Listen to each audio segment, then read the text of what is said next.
If you have insomnia, one piece of advice you might hear is not to go to bed until you feel sleepy enough for sleep.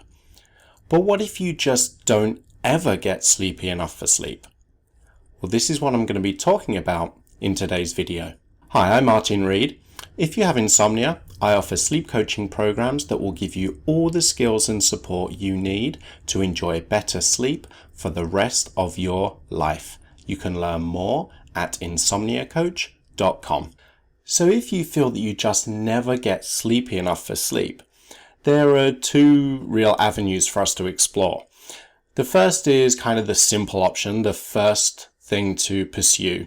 And this really is the implementation of cognitive behavioral therapy for insomnia, CBT-I techniques, specifically sleep restriction. The goal of sleep restriction is to make sure that the amount of time you're allotting for sleep more closely matches your average nightly sleep duration. So for most people who are first starting out with sleep restriction and implementing a sleep window, they'll be allotting far less time for sleep than they have been in the past.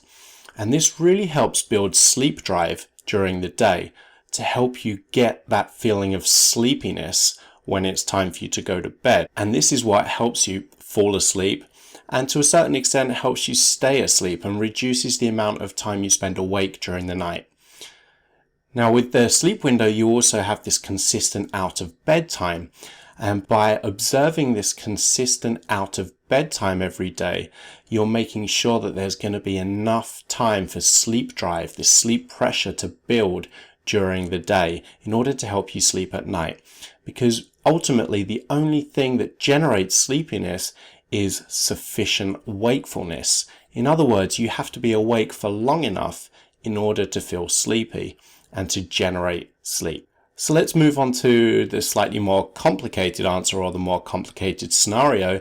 Let's say you've been implementing a regular, appropriate sleep window consistently for a few weeks, but you're just still not feeling very sleepy. So I would say that if you've been doing this for a couple of weeks, you're going to have experienced sleep somewhere along the line. What's quite common is people will tell me, I just don't feel sleepy enough for sleep. I go to bed, I try to sleep, I'm just not sleepy. And therefore I'm just awake the entire night. And this will continue for 2 or 3 nights. And then by the 4th night, I'm so sleepy, I sleep. But obviously this isn't really an ideal scenario, because we don't want to just live our lives 3 days of no sleep, then 1 day of sleep. But the good news is this demonstrates that sleepiness is still there. The sleep system is working as it should, and once sleep drive gets to a high enough level, it is leading to sleep. So this should be reassuring. So first of all, it's important to look for any kind of hidden sleep that you might be getting. So for example, maybe you're napping during the day, or you're spending a lot of time in bed awake, then there could be sleep happening here. Obviously, if you're napping during the day, that's sleep. But sometimes if you're in bed awake, we can actually be getting sleep when we feel that we're awake. This is also known as paradoxical insomnia, whereby you get out of bed at say 5 or 6 in the morning, absolutely convinced that you got no sleep whatsoever. But if you were in a sleep lab, for example, or even if you're just sharing a bed with a partner, they might tell you, what do you mean you got no sleep? You were snoring away, or I saw you fast asleep for an hour or 2. So often there is sleep that's happening even when we're not actually aware of it.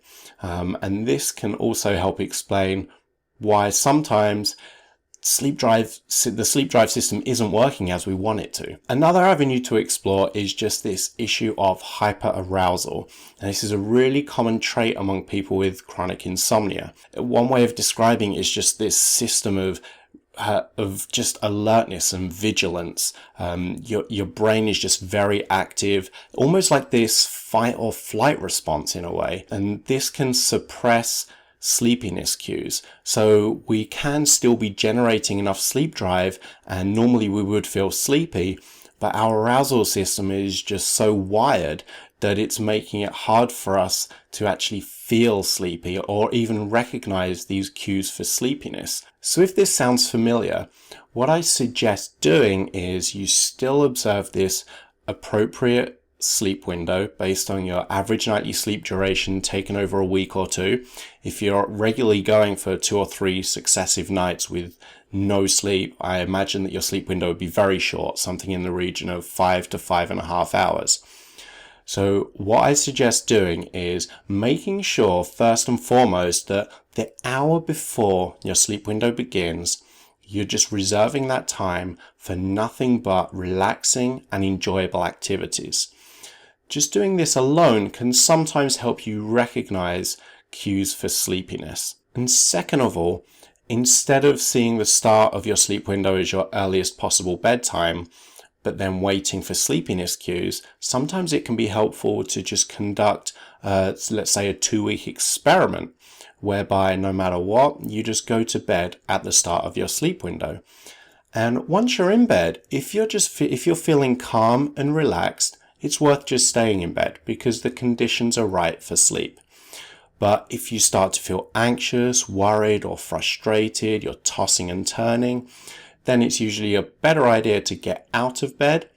Normally we would say wait until you feel sleepy again before returning to bed, but if you're still struggling to recognize sleepiness, sometimes it can be a good idea to, again, sticking with the 2-week experiment, do anything that you find relaxing and enjoyable whilst out of bed for roughly half an hour or so. Don't clock watch, just use an estimate of the time. So if you're watching a TV show, it'll probably be like 1 episode would be half an hour, and then return to bed. And again, as long as you feel calm and relaxed, then stay in bed because the conditions are right for sleep. But again, if you start to feel worried or anxious, get out of bed and just repeat that process.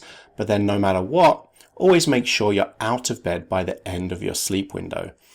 So by doing this, you're kind of giving yourself that opportunity for sleep, just in case the sleepiness is there, in case the sleep drive is there, but it's just being overridden by your arousal system. So you're giving yourself the opportunity for sleep, but at the same time, you're removing yourself from the bed anytime that you start to feel anxious or worried.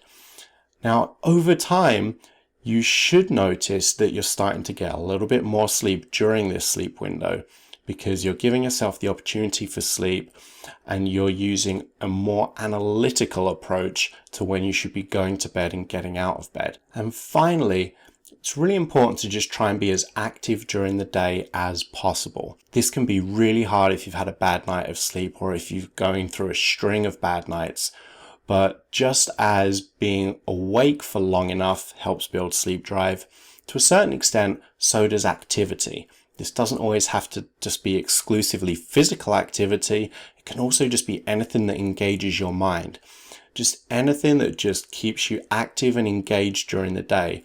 This can also, to a lesser extent than wakefulness, but it can also help build that sleep drive. So in summary, if you're finding that you just don't get sleepy, I suggest the first thing you do is implement CBT-I techniques, specifically sleep restriction. If you've been doing this for a few weeks and you're still not recognizing cues for sleepiness, as long as you're not doing anything to reduce sleep drive, for example, by staying in bed beyond the end of your sleep window, going to bed before the sleep window begins, or napping during the day, or trying to conserve energy during the day, then try to just stick rigidly to the hours of the sleep window. So instead of waiting for that sleepiness to come, if it hasn't come for 2 or 3 days, just go to bed at the start of your sleep window and remain in bed as long as you feel calm and relaxed. But get out of bed if you start to feel anxious. Then no matter what, always be out of bed by the end of your sleep window.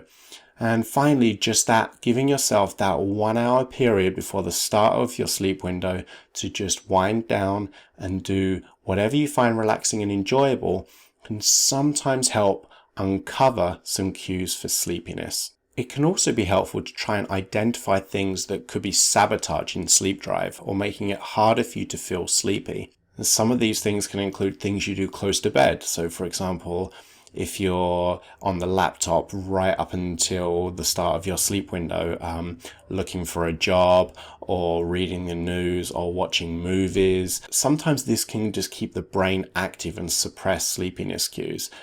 Also, to a lesser extent, is caffeine. If you're drinking high levels of caffeine late in the evening, that's likely going to make sleep more difficult and make you feel less sleepy. So sometimes it can be helpful to also just look for these sleepiness thieves, so to speak. And as long as they're not present, then you can move on to looking to observe that sleep window based solely on when it starts and when it ends. Staying in bed as long as you feel calm and relaxed, because the chances are that you are going to sleep. And even if upon reflection you don't feel like you've slept, as long as you're calm and relaxed the whole time that you're in bed, the chances are there is sleep happening. So I hope you found this short video helpful. If you did, please click the like button and subscribe to the channel, and click the notification bell so you don't miss any future videos. I do try and share a few new videos each week. If you have any questions, comments, feedback or suggestions for a future video, please leave a comment below, or you can email me directly. My email address is hello@insomniacoach.com. I hope to see you back here again soon. And remember, you can sleep.